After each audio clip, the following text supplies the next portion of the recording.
전능하사 천지를 만드신 하나님 아버지를 내가 믿사오며 그 외아들 우리 주 예수 그리스도를 믿사오니 이는 성령으로 잉태하사 동정녀 마리아에게 나시고 본디오 빌라도에게 고난을 받으사 십자가에 못 박혀 죽으시고 장사한 지 사흘 만에 죽은 자 가운데서 다시 살아나시며 하늘에 오르사 전능하신 하나님 편에 앉아 계시다가 저리로서 산 자와 죽은 자를 심판하러 오시리라.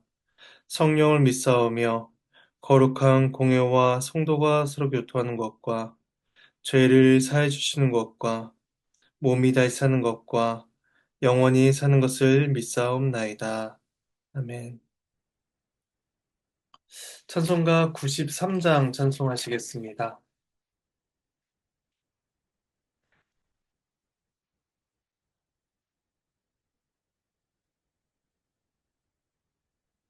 93장 1절과 4절을 찬송하시겠습니다. 예, 찬송합니다. 예수는 나의 힘이요 내 생명 되시니 구주 예수 떠나 살면 죄 중에 빠지리 눈물이 앞을 가리고 내 맘에 근심 쌓일 때 위로하고 힘 주시리 주 예수. 예수는 나의 힘이요 내 소망 되시니 이 세상을 떠나 살 때 곧 영생 얻으리 한없는 복을 주시고 영원한 기쁨 주시니 나의 생명 나의 기쁨 주 예수.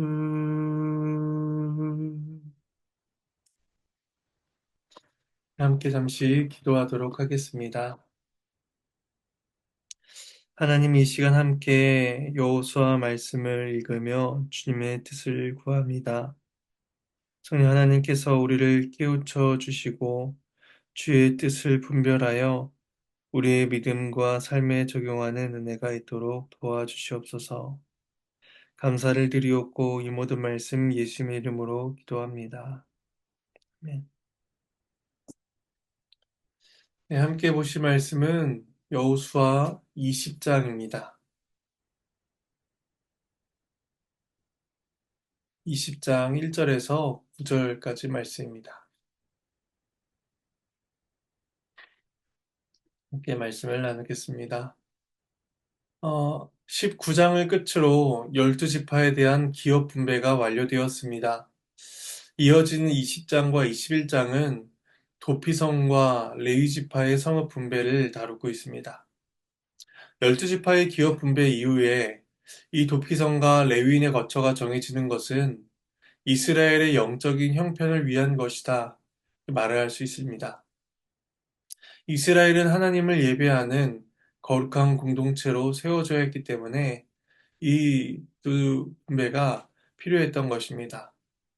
오늘 본문에서 말씀하는 도피성과 관련된 규정은 모세율법에서 4번이 나오고 있는데 출애굽기 21장 13절, 민수기 35장 9절 이하, 그리고 신명기 4장 41절, 신명기 19장입니다. 하나님께서는 이 도피성 제도를 통해서 이스라엘의 가나안 땅에서 거룩함을 유지할 수 있도록 하셨습니다. 이제 단락을 나누어서 말씀을 살펴보도록 하겠습니다. 1절에서 3절은 도피성 제도의 목적에 대해서 말씀하십니다. 여호와께서 여호수아에게 말씀하여 이르시되 이스라엘 자손에게 말하여 이르기를 내가 모세를 통하여 너희에게 말한 도피성들을 너희를 위에 정하여 부지 중에 실수로 사람을 죽인 자를 그리로 도망하게 하라. 이는 너희를 위해 피해 보복자를 피할 곳이니라. 하나님께서 여호수아에게 도피성을 정한 것을 직접 말씀하십니다. 도피성 제도가 단순히 억울한 사람을 구제하기 위한 민법적인 제도가 아니라 거룩하신 하나님의 계시에 의해 주어진 뜻임이 드러나고 있는 것입니다. 도피성은 실수로 사람을 죽인 자가 도망하여 살 수 있도록 마련된 장소입니다. 원칙적으로 누군가가 살해를 당하면 친척이나 가족 중에서 그 살인자를 보복 살해할 수 있었습니다. 이것을 피해 보복자라고 부릅니다. 하지만 고의가 아닌 실수로 한 일에 대하여 목숨을 내놓아야 한다는 것은 또 다른 억울한 죽음을 만들 수 있는 일이기도 했습니다. 그렇다면 그것은 무지한 피를 흘리는 또 다른 죄와 같았기 때문에 도피성은 이러한 일을 막기 위해서 세워주신 제도였습니다. 민수기 25장 16절에서 23절 단락에서는 고의적인 살인 6가지와 또한 부지불식간에 살인한 3가지 죽음 사례를 나열하고 있습니다. 먼저 고의적 살인은 첫 번째로 철로 된 물건으로 쳐서 죽인 것, 돌로 쳐서 죽인 것, 나무 연장으로 쳐서 죽인 것, 미움으로 밀쳐 죽인 것, 급습해서 죽인 것, 악심을 품고 때려 죽인 것입니다. 반면에 부지 중에 일어난 살인 3가지는 무심코 사람을 밀쳐서 죽인 것, 무심코 물건을 던져서 죽인 것, 그리고 물건을 무심코 돌을 던져서 죽인 것 3가지입니다. 이렇게 민수기에서는 3가지로 이제 요약해서 설명해 주고 있는데 신명기 19장 5절에서는 도끼 자루가 빠져서 그 이웃을 맞춰 죽게 했을 때를 또한 예로 들고 있습니다. 그러니까 이러한 일들은 모두 예기치 않게 갑자기 발생한 살인 사건임을 설명해 줍니다. 그래서 이어지는 4절에서 6절은 도피성의 운영 지침을 보여주고 있습니다. 말씀을 봉독하겠습니다. 이 성읍들 중에 하나에 도피한 자는 그 성읍에 들어가는 문 어귀에 서서 그 성읍의 장로들의 귀에 자기의 사건을 말할 것이요. 그들은 그를 성읍에 받아들여 한 곳을 주어 자기들 중에 거주하게 하고 피해 보복자가 그의 뒤를 따라온다 할지라도 그들은 그 살인자를 그의 손에 내주지 말지니 이는 본래 미워함이 없이 부지 중에 그의 이웃을 죽였음이라. 그 살인자는 회중 앞에 서서 재판을 받기까지 또는 그 당시 대제사장이 죽기까지 그 성읍에 거주하다가 그 후에 그 살인자는 그 성읍 곧 자기가 도망하여 나온 자기 성읍 자기 집으로 돌아갈지니라 하라 하시니라. 먼저 4절에서 5절은 실수로 사람을 죽인 자가 어떻게 해야 하는지를 설명합니다. 이 부분은 민수기 35장과 신명기 19장에서는 언급되지 않은 내용으로서 여기에서 처음으로 주어집니다. 부지 중에 살인한 자는 도피성으로 달려가 성읍 입구에서 그곳의 장로들에게 자신의 상황을 설명해야 한다는 것입니다. 만일에 명백한 살인범으로 수배 중인 사람이었다면 그는 즉시 거기에서 체포가 되어서 피해 보복자에게 넘겨지게 됩니다. 하지만 장로들이 사정을 듣고 의도한 살인이 아니다라고 판단된다면 그를 받아주어서 그 성읍에 머물게 해야 했습니다. 그리고 피해 보복자가 그를 추격해 왔어도 내줘서는 안 된다는 것이죠. 왜냐하면 그는 미워함이 없이 고의 없이 일어난 일이기 때문입니다. 그래서 6절은 그 도피성에서 도망한 자가 머물 수 있는 기간에 대해서 보여줍니다. 2단계로 살펴볼 수가 있는데 하나는 재판을 위해서 회중 앞에 설 때까지 도피성에 머물러야 하고 그 다음 단계로서 재판을 통해 자신의 무고함이 확정된다면 대제사장이 죽을 때까지 도피성에 머무를 수가 있었습니다. 회중 앞에서 합당한 재판 절차가 이루어져야 된다는 것은 이스라엘 자손이 기업으로 받은 가나안 땅에서 행해져야 될 공의의 모습이었습니다. 그러한 절차 없이 고의적 살인인지 혹은 우발적 살인인지를 쉽게 단정해서는 안 된다는 것이죠. 그래서 민수기 35장 22절 이하에서는 이 재판의 정확성과 신중성을 위해서 자세한 설명이 기록되어 있습니다. 피의자의 고의적 살인 혐의를 입증하려면 한 사람의 증거만으로도 충분하지 않았고 법적 효력을 위해서 두세 사람의 증언이 필요하다는 것입니다. 이때 만일 고의적 살인이 확인된다면 그는 역시 피해 보복자에게 넘겨져 죽임을 당하게 될 것이고 고의성이 없다면 계속해서 도피성에 거하게 될 것입니다. 물론 부지 중에 살인을 한 사람이라고 해서 아무런 죄의 책임이 없는 것은 아닙니다. 그는 비고의적 살인을 범했기에 사형은 면했지만 그가 행했던 그 생명을 해한 책임은 져야 했던 것입니다. 그래서 그는 대제사장이 죽기까지 자기 집으로 돌아갈 수가 없었습니다. 이것은 그의 죄가 대제사장이 죽기까지는 유효함으로써 연금과 속박 속에서 살인의 책임을 져야 한다는 것을 보여줍니다. 그래서 만일 그가 무단으로 도피성에서 외출을 했다가 피해 보복자에게 살해를 당한다면 그것은 자신 외에 누구의 탓도 아니었습니다. 그 보복자 또한 복수의 피해에 대한 책임을 질 필요가 없었습니다. 따라서 그는 대제사장이 죽을 때까지는 도피성 안에서 머물러야 했습니다. 그러니까 일종의 자유가 제한된 것이죠. 그리고 대제사장이 죽을 때에야 완전한 사면이 이루어져서 자신의 고향으로 돌아갈 수가 있었습니다. 왜 대제사장의 죽음이 그 사람에게 자유를 주었는지는 명확히 말씀하고 있지 않습니다. 아마도 학자들은 대제사장이 희생제사, 제도를 대표한 사람이기 때문에 그의 죽음에 속죄의 의미가 있었던 것으로 해석을 합니다. 부지 중에 일어난 살인이라고 할지라도 그 사람이 흘린 피로 인해서 땅이 오염되었으므로 그것을 정결케 하는 의식이 필요했으며 이것은 대제사장이 대속적 죽음으로써 해결했다라고 보는 것입니다. 이로써 피의자는 그 제사장이 죽을 때에 자유와 속죄를 경험할 수 있게 됩니다. 이런 면에서 도피성 규례는 대제사장의 실체이신 예수 그리스도의 죽음이 가져올 자유와 해방을 보여준다라고 볼 수가 있을 것입니다. 이어지는 마지막 7절에서 9절 단락은 지정된 6개의 도피성을 말씀해주고 있습니다. 마지막 말씀을 봉독하겠습니다. 이에 그들이 납달리의 산지 갈릴리 게데스와 에브라임 산지의 세겜과 유다 산지의 기럇 아르바 곧 헤브론과 여리고 동쪽 요단 저쪽 르우벤 지파 중에서 평지 광야의 베셀과 갓 지파 중에서 길랄 라못과 므낫세 지파 중에서 바산 골란을 구별하였으니 이는 곧 이스라엘 모든 자손과 그들 중에 거류하는 거류민을 위하여 선정된 성읍으로서 누구든지 부지 중에 살인한 자가 그리로 도망하여 그가 회중 앞에서 설 때까지의 피해 보복자의 손에 죽지 아니하게 하기 위함이라. 하나님의 말씀입니다. 하나님께 감사합니다.